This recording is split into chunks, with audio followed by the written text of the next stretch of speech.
First of all, thank you everyone for coming. I like to introduce myself once again.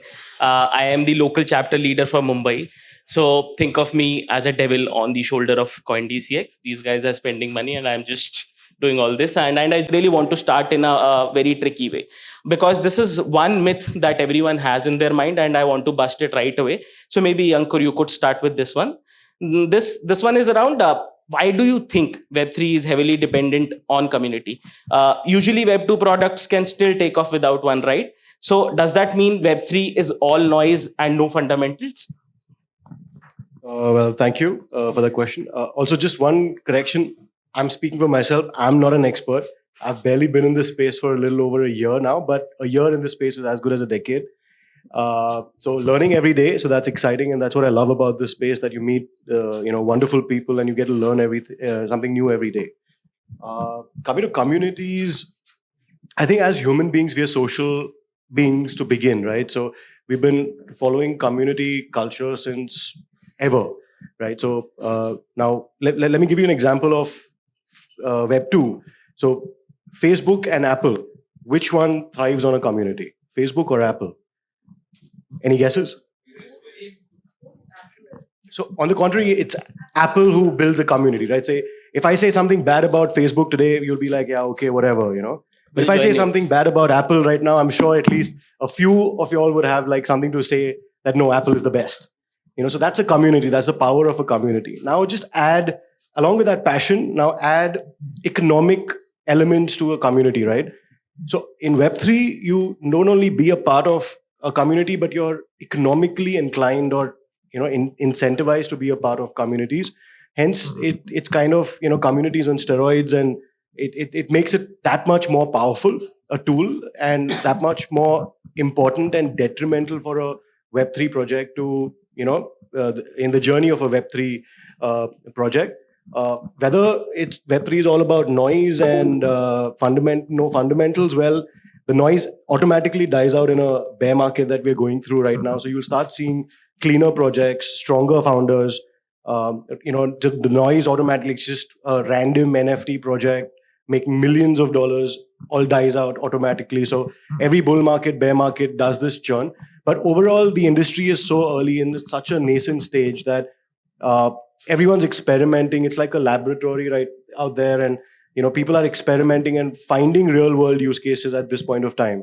So that's what I believe the industry is at this point.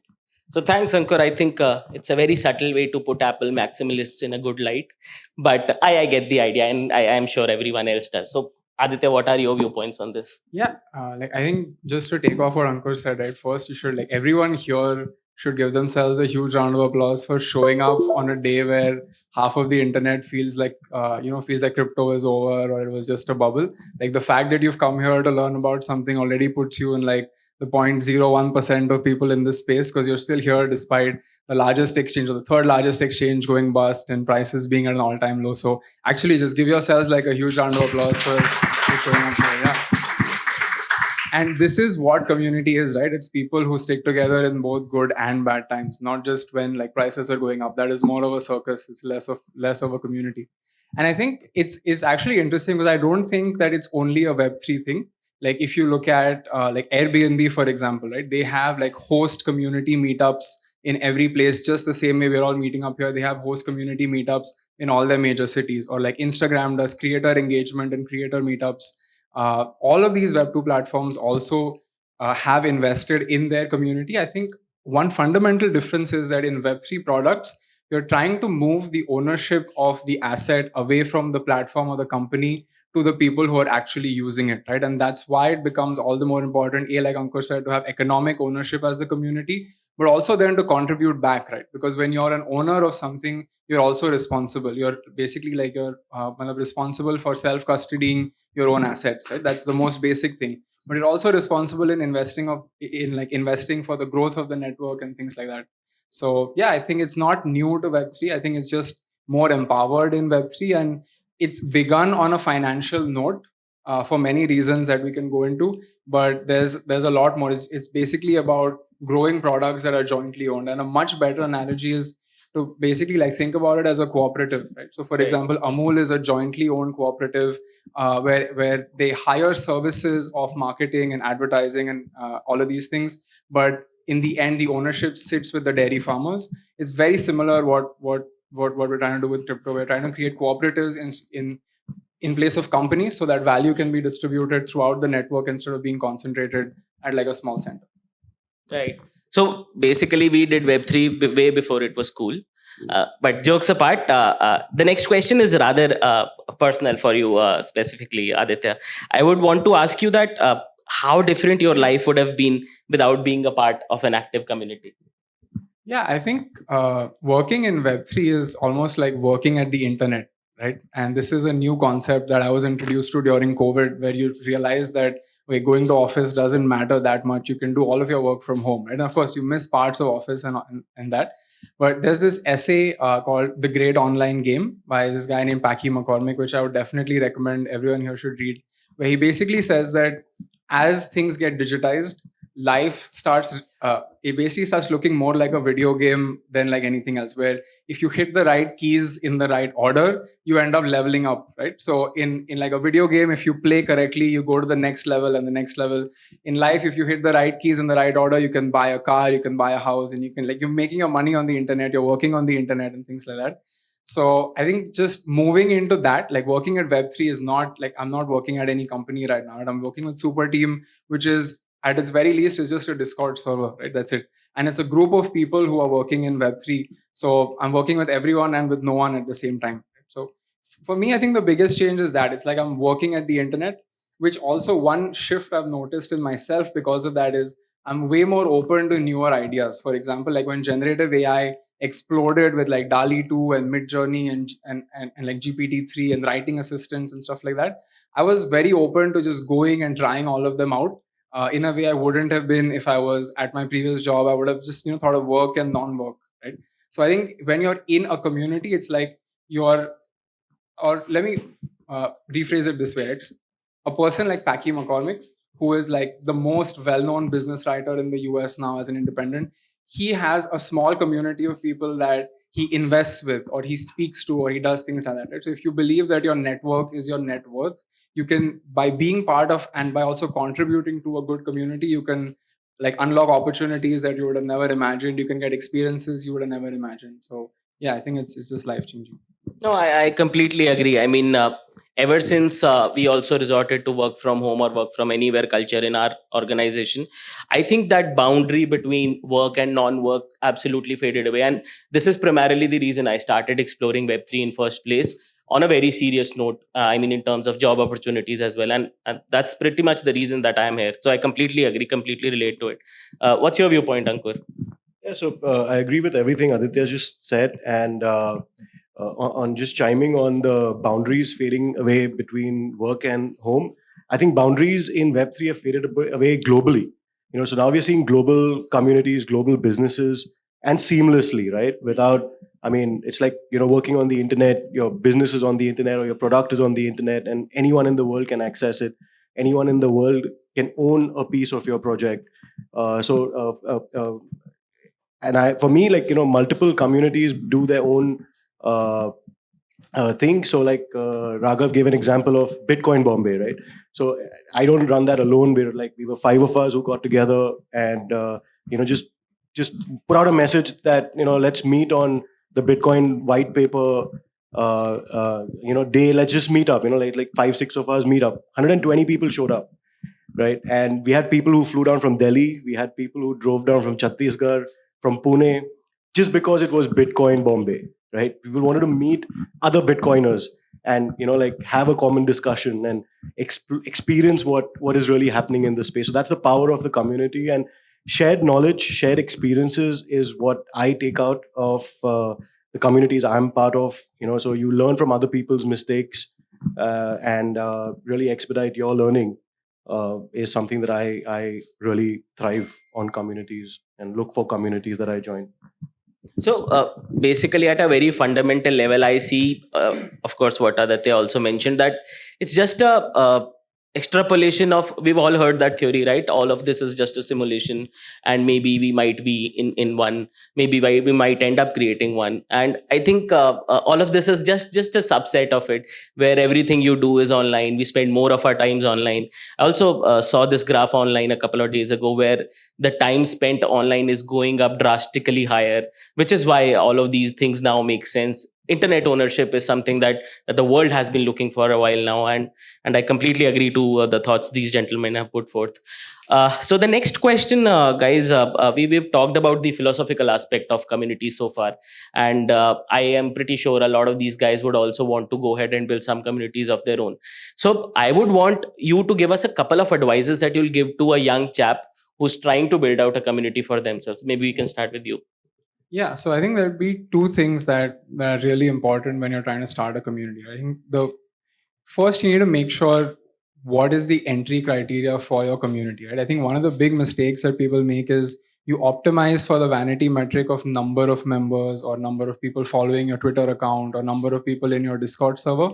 And most of these communities just end up as ghost towns beyond a point, right? Either when like the price isn't going up anymore or once the market cools down, right? I think it's really important to have a filter to make sure that you don't end up letting garbage in, which is just not interested, right? It's not, if you have folks who are just basically entering your server with the hope that you're gonna like pump this NFT or pump this coin or something magic, somebody else is going to do something that is going to make me rich. Right? That is the kind of person you don't want in, mostly you should not want in your community, right? So it's really important to have some kind of filtration criteria. At Super Team, for example, anyone can enter through proof of work, right? So you just share a link to a working product that you build. Either if you're an engineer, can be a working product. If you're a designer or a writer, can be a link to something that you've designed or you've built. That's the only criteria.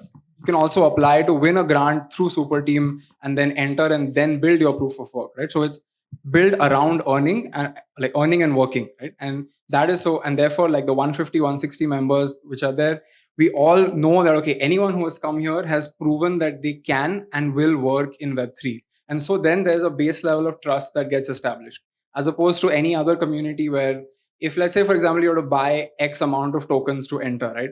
I mean, you have some filter, but maybe not a very good filter, because now you just know that you have people who have some amount of wealth. You don't know what their intent is, what their level of commitment is, what their effort is, right? And the worst thing in like building a community is to build one where everybody expects the other person to do something for them, right? And that's the second thing, is that like governance is overrated, right? And if you see, most communities end up with like this system of proposals and voting. So there's a token, you have to stake the token, you get a new token for staking the token, and then you have to vote with the stake token, and then you can burn the token, and like all that is unnecessary noise, right? Like it's ridiculous that in a community, if you want to like issue business cards, someone has to pass a proposal and someone has to vote, right? That's not what like a community or Web3 is about, right? So most people now, even those who started off with voting, are moving to vote for a subgroup or a sub DAO in a way that they can operate independently, right? So don't optimize for governance early on. We have zero governance at Super Team, so there's no token, there's no treasury. You can form teams with anyone, you can work with them, you can have a hierarchy within the team. So you have a project lead for that period of time and you dissolve again, right? The key principle is I don't tell you what to do and you don't tell me what to do, right? We just do whatever we want to do within like the community. It also helps when times are bad or things like that, because you don't want, like for example, if someone buys your token and enters, then they're expecting a return, right? And maybe rightfully so. So you don't want to end up in that situation where you're obliged to do something for them, then unless you're building a specific type of community where it makes sense. The really interesting backstory behind how we ended up with governance tokens is that like folks who started out in the US, they needed to do this to make sure that they were in compliance with their securities law. And this is something I learned from one of the co-founders of Super Team, Akshay. If you guys have heard of him, he had shared this very interesting anecdote that if you're starting out in the US and you're issuing a token and you're like doing something for that, you're basically construed to be management, and the token holders are your shareholders, and then you're selling unregistered securities and you can go to jail for that, right? So this was like a legal innovation to come up with like a governance token to bypass that. It's not something that's required for every like community to exist. So those will be the two things. One is be very clear on who can come in based on what criteria, and second is optimize for speed of decision making and not like governance. Makes sense. I mean, so the two key takeaways being, of course, know why you're building one, and then, of course, don't fuss about things like governance. They will take care of themselves. You just have to focus on why you're doing and what you're doing. And what about you, Ankur? What do you have to say on that? So just to add on the governance part before I give my 3 bits. So at Unit Network, we do the same thing. We don't have a governance mechanism yet. We have sub teams, and each sub team is led by 2 individuals, and they are entirely responsible for the decisions they take, whether right or wrong. That's irrelevant. But so I completely agree with you on the governance, because we end up just like wasting our time and energy on voting, and like seeing what the next step should be rather than taking action, especially early on for a project or a community. It's action is more important. But coming to someone who wants to start off a new community, first I would say, why do you want to start off a new community, right? Get your reason right? So that automatically answers the purpose, and then that would filter that who you want to bring or attract to your community, and then what you want to add value to. So get your purpose right. Don't create a community just because it's cool and it's happening and stuff. Get a niche. That's the second point. So like we have a Bitcoin Bombay group. We have multiple other. There are communities only for investments. There are communities only for research. There are communities only for specific projects. So get your niche. And the third point would be real, be genuine, and add value to your community in a genuine way. So that would be my No, 3 points. absolutely. This couldn't have been summed up better. So, while we are on it, I'll just like to give a couple of examples. Some communities that have added value to my life, definitely. Super Team DAO, definitely being one of them. You have to show your proof of work to enter the community as a contributor. I think you call it contributor. Yeah, so there's 2 levels. There's like contributor and member. So it's more fluid. If you want to just come in and work and leave, you can be a contributor. And then member is like if you contribute a few times and you want to stick around longer, you can then apply to be a member. But both Right. are through proof of work or winning a Right. grant. So there's this another, like I think it's called Lurker. So which is where you just hang in the Discord server and maybe check out if there are any bounties in place which you can be a part of. So that's absolutely very thought provoking, I would say. We constantly come up with so I write for passion as well, and of course there are certain gigs that keep on floating around. And every time someone comes up to me and asks me that if I want to write on a certain topic or not, they just start up with what is blockchain, what is difference between Bitcoin, blockchain. Those topics are definitely important. I'm not saying that they're not, but idea is that how do you go past them? And that's one community where I found that the topics are really thought provoking. They would ask you to apply certain web 2 techniques to understand, and Aditya also wrote a piece on it.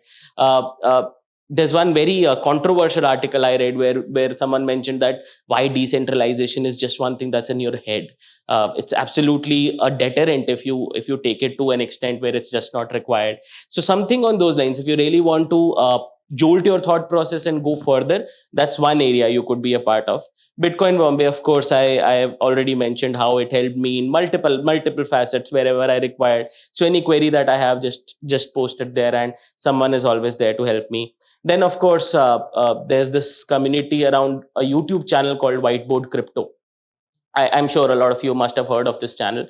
So it's a paid subscription, but once again, they host certain, they sponsor some research projects which are absolutely amazing. So if you're going to go down in this rabbit hole, I would urge you to go in the right direction. That's one thing that I would want you to take away with yourself. So on that, we reaching our last question of the day. And this question is something that I personally have been messing around with a lot. This is one question that I keep on thinking about. And while of course through the practice sessions that we have, these gentlemen had a very genuine answer to it, but I'll leave it to these guys to answer it for you all. We can start with you this time, Ankur. How do you value a community? So by value, I don't mean to say an intangible value attached to it. Maybe I create a community and I want to raise funds through it by selling a portion of that community's equity. How do I put value to it? So if you want to raise funds in your community, I would say, like Aditya also mentioned, quality over quantity. And just by getting number of people in who are not active, this should not add value, but it could be the quality of people that are part of your community, and the quality of engagement that happens. It should not be just hi, good morning, good night every day. What's the quality of conversation that is happening in the community? So it's not really tangible. It's something very difficult to quantify because it's like in intangible value in that sense. So, but that for me is more important than having a community of like 100,000 people who are just not adding value versus someone who's like Bitcoin bomb, maybe like what 200-300 people, but immense value, like you said, right? Right. Even for me, right? It's like, I mean, any doubts? It's like 300 people versus 10,000 people. It's adding value, but I mean, so raising funds for a community is something that I haven't accessed or done. We've always been a part of a community, either for just the underlying purpose of it or for a project. So if you want to raise funds for a community, I would say that what's the purpose that you form the community? Like, say, could be for a project or could be a community for raising funds. So something that you can quantify. So if it's like an investment community that you brought investors together and you're raising funds, then what is the quantum of funds that you've successfully raised should be something that you should value your community on. Got it. And like if it's an NFT play, then like what is the cumulative holding of all your community members? What is the floor price? What is the average floor price of all the NFTs held in the community? That could be one way of measuring your value of a community. So in essence, you first understand what you're here for, and then you pick out the tangible aspects of that, and then try to quantify them. So that's very well put. And for Super Team, of course, I already know, Aditya, that there's some GDP metric, but I'm sure a lot of people would find it new if you would discuss that. Yeah, so I think first, like an important disclaimer, like none of this is financial advice to go and raise funds or like invest anything. But I think if you're to value a company, right, there's like the most well-known way is the DCF method, right? You just discount the cash flow of what is going to come in the next 10 years. And then, of course, people can be very creative with that as well because you're forecasting in the future. Or then for a newer age company, like, for example, WhatsApp was valued based on the number of users, or Flipkart is valued based on GMV and things like that. Right? So, but I think it's harder to find a company analogy for a community in most cases.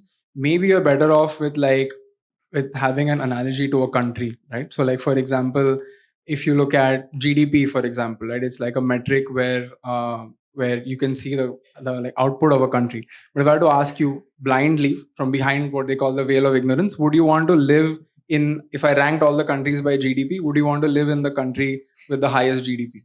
I'm actually asking, like, if you had to pick from behind the veil of ignorance, would you want to live in the country with the highest GDP or not? Why not? Anyone? Like, I see everyone's shaking their head no, but why not? Yeah, that's fair, right? Maybe it's expensive to live there. Or you could take another metric called the Gini coefficient, which is like the wealth inequality. So you're living in the country with the highest GDP, but small number of people are driving that GDP, and it's not equally distributed. And I'm sure you can think of countries that fit that bill, right? So there's no one metric that can rank all of the countries by order of top to bottom, right? Whereas it's easy to rank companies by market cap, right? Like, and that's a key distinction where it's not easy to just uniformly compare across communities.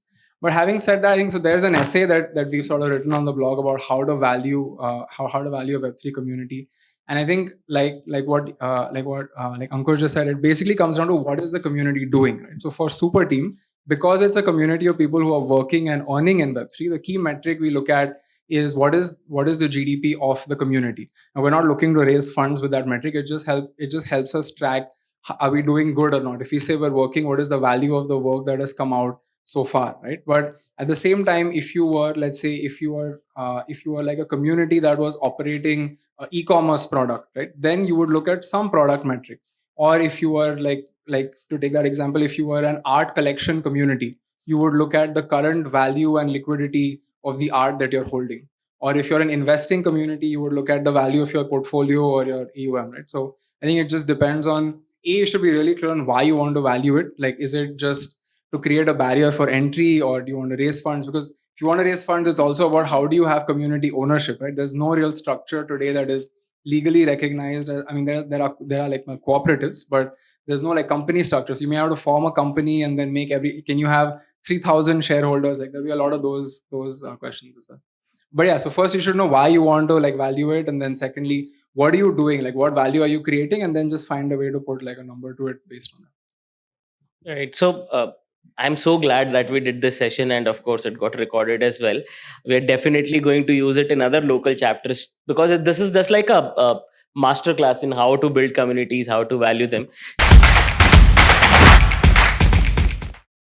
Crypto products and NFTs are unregulated and can be highly risky. There may be no regulatory recourse for any loss from such transactions. In case you have any queries, write to support@coindcx.com.